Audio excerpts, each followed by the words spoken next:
What's up, everybody? Welcome to Blair's Breakdown, Arlington 2. Let's go 450s first this time, just to do something a little bit different for you. Cooper Webb, I mean, what do you want to say? I mean, he had Eli Tomac right behind him, he had Ken Roczen right behind him. He dealt with the pressure and then pulled away. Look, when you got it, you got it. Okay, he's won 4 of the last 5. I mean, it's not over. It's not over. It's not over. There's more races coming. Anything can happen. He crashed right here. Take a look right here. He weeds up here in practice. Okay, that could have been a cracked rib. It could have been whatever. So it's not over. But psychologically, it might be over. I mean, he's just the best in the field right now. Straight up, starts are on fire. Eli was there. Eli got to him. Webb didn't even acknowledge it really. Eli actually in this corner right here before makes a little bubble, and it seemed like from that point on it was kind of over, at least for the race. Good ride for Tomac. He looked great today, and it was a good bounce back ride. You have to imagine he was pretty bummed about Saturday. That was bad for him. Ken Roczen, this is good for him in a way because it moves him back in the right direction, back on the podium. He hadn't been on the podium since Orlando 2, Daytona, Arlington 1, so 3 races off. So to get back on, that's good, but at the same time, man, he was up 16, he's down 12, okay? Since Indy, we've had 5 races. In those 5 races, Webb has won 4, and it's been a 28-point swing. I mean, if you're Kenny, you just gotta hope you catch fire and Webb has some issues, but psychologically, I don't know. 450 class for me, the standout ride, which this was his line. Jason Anderson, the fastest rider in whoop history, just skips him. I don't know what he was thinking there. I don't know if they're going to do anything about it because that was where we're at up the inside. But he fell in the first turn and came back to 6th, and he wasn't on screen much, just a little here and there. But dude, that guy was flying. And I got to tell you, certain riders start feeling it, and then it clicks. If he gets a good start, I think Jason Anderson can get another podium and maybe even another win. He is lights out, riding as good as anybody. He's flying, he's aggressive. Just got to put it all together, but it's coming around for Anderson. So Saturday, watch out for him. Plessinger, Barsha, Sexton, all good nights, but not much went on in that 450 main. It's like the wrong guys got in the wrong spot and not much happened. And I thought maybe Tomac would make a run, but Webb has eyes in the back of his head, so he kind of knew where everything was. So it was unbelievable. But now, before we get to the 250, let's actually look at these whoops. I want to show you. These were sketchy in the weirdest way. Like they're not that big, they're not that steep. Come this way. I want to look at them together. Come up here. So they're not that bad, but it's just they're uneven. I think you heard Cooper Webb maybe say in the heat, or I don't know which interview he did, but he said, you know, they're uneven, and I want to tell you how hard that is because you want to hit the tops of each one, right? You're looking for this, and you want to hit each one consistently. I don't know if you remember back the breakdown we did with Jet Lawrence and his crash and how you don't want to miss. Look how high this one is. Look how low this one is. The next one is higher. The next one is lower, higher, lower. So look, we got high, low, high, low, high, low.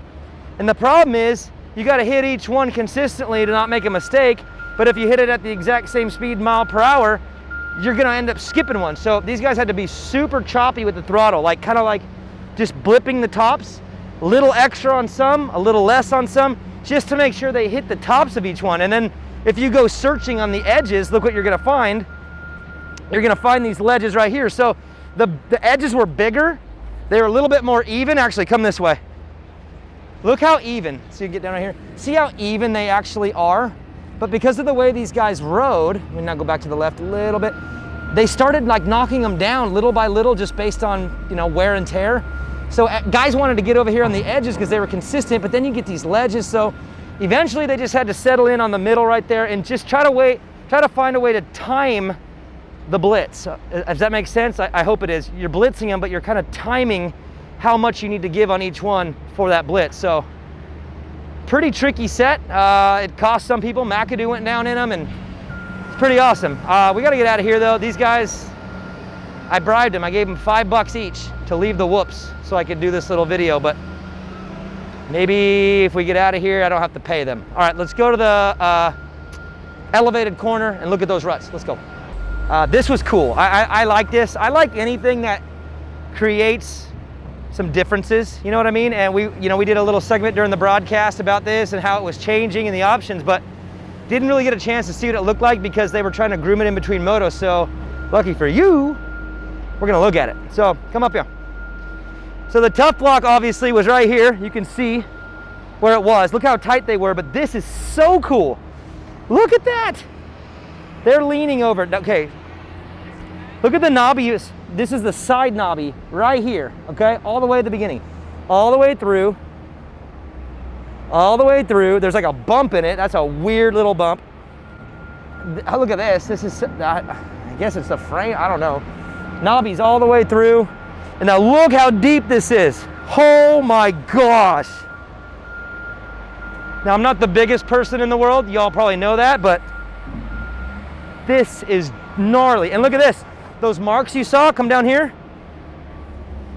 Right here, they're still on the inside. You're getting it on the outside. This is like ready to cave in. And Webb was just taking this over and over. But if you notice the way he was doing it, he was so patient because he knew like how much time are you gonna make up here? You could just lose it if you mess up. So he was very methodical, kind of roll the throttle on and down. Let's go up to the top. Option 2, rail the outside. Look at these. Look at these. Come right over here. Come from this view right here. Dude, look at that, how that rut hooks back.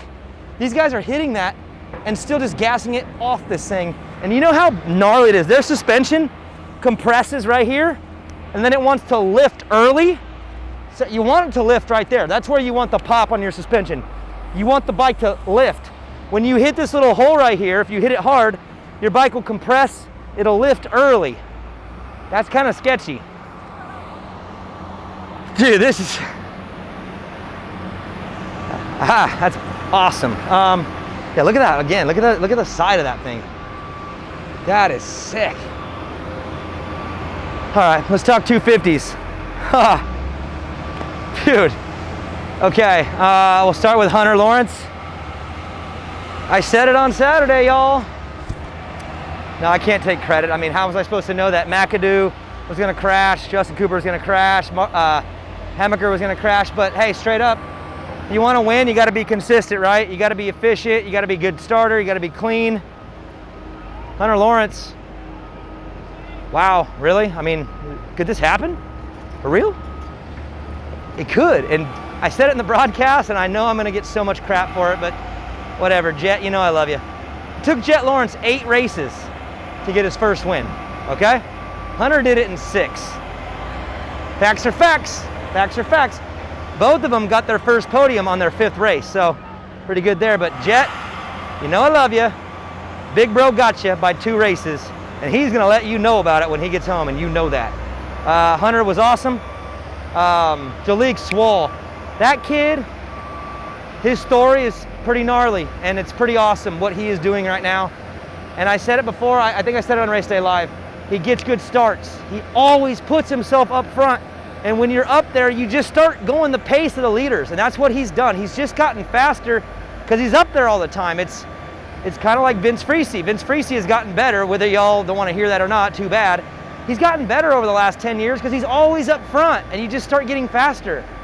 Jalik Swall, he's got some things to work on. He's not great in the whoops, but he's a great starter. He's a great fighter. He was battling that whole main event. He rode really good. He deserved that. He's a good kid, and I am so pumped for him to get that. Kyle Peters, you KG veteran, you. He got his first podium in 2013 on a privateer Honda. He gets another one here on a privateer Honda. He just won the Arena Cross title, 20-0. Like, just feel good, man. Kyle Peters is a good dude. He's out here because he loves it. You know he's a privateer. He's not making a killer living. He just loves it. He just loves it.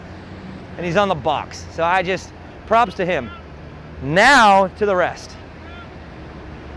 Justin Cooper and Cameron McAdoo, just goofy nights, whatever, but dude, you guys might lose this thing. Seriously, you two are probably the best. You probably should do it. Cooper for sure. You're gonna lose this thing by not cleaning it up. Like, clean it up all the way. McAdoo's been great, but tonight cost him big time. Justin Cooper, he just, you know what? It wasn't his fault, but he hits the back tire of somebody. But when you're backing kind of that stuff, that stuff happens. And all I got to say is, at the end of the day, the score sheet matters more than anything. And the score sheet is showing a really tight race at the front. And it doesn't have to be. If you're McAdoo, it doesn't have to look that way. If you're Justin Cooper, it doesn't have to look that way. But you guys are in a fight now with Hunter Lawrence, who is figuring this out quicker than y'all want him to. So I'm just saying, you need to bounce back and have a clean one on Saturday, because this 250 class is out of control and wild, and somebody very, very efficient and quiet is going to sneak away with this thing. So that's my thought on the 250s. No Alex tonight, unfortunately. They have a lot to do. This is their big turnaround. There's a lot of changes. I mean, they are at it. Let's take a look at what they're doing. They're obviously already moving things right here into the big pile, which they'll do up the middle. There's Alex right there. Say hi, Alex. There he is. They got a lot of pipe to move. You can see the pipes. Remember we talked about, is he going to talk to us? He might. Thought he told us no, but or maybe he wants me to drive the skid steer, or maybe he wants to run me over. Hey, bro. Your shot or what? No, how's it going? What's going on? We're just wrapping it up. What are we doing here? This is the big gap. So what are we doing? Well, we're just gonna get everything piled up tonight, so we can kind of get after it first thing in the morning. Kind of the usual strategy. I got a gift for you. A gift? Yeah, this is because of that big single you guys made over there. Everyone landed on the flat. Oh my God. Yeah, I think it's Kevin Moran's. I'm not sure, but. Oh my God. Actually, I want that back. Yeah, I'm gonna make it a necklace. Okay. Kevin Moran's sprocket necklace. So everything up the middle. Now the finish line's moving this time, right? So. Yeah, finish line's gonna be where the whoops are. Okay. And we're gonna have sand right here. Oh, okay, but a full run here? So we got 2 lanes across the back. We got 2 lanes here. We got 3 lanes over there. But those 3 lanes are gonna go all the way to the end. So we won't have the 2 lanes across the back. Okay. So. This track was cool. Really cool. Me personally, when it slows down and gets tight and goofy and weird, I love that, because it just makes, I don't know.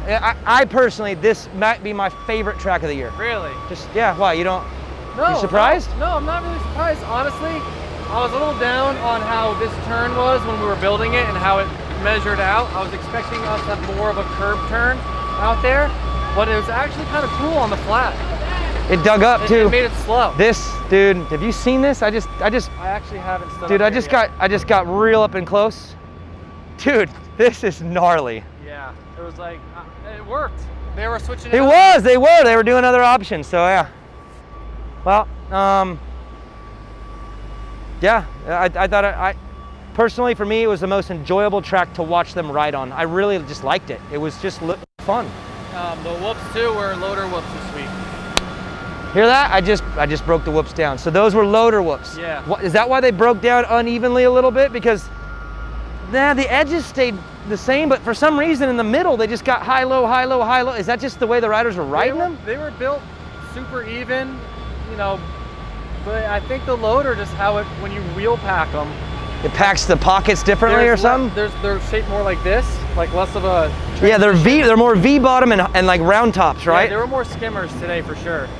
They were sick. I mean, they caused issues, and dude, I liked it. So right on. If you get any negative feedback, you tell them come talk to me, and I'll let them know. All right, have fun the next 3 days, dude. I know it's going to be brutal for you guys, but that's why you're the best. See you on Saturday. All right, see you on Saturday. All right, everybody, thanks for tuning in to Blair's Breakdown. We got Alex. Didn't know if we were going to get him, but we got him. Thanks, Alex. All right, we'll see you on Saturday night late or Sunday, depending on when my man gets the edit out. Sunday early? He says, uh-huh. He says, uh-huh. See you Sunday early.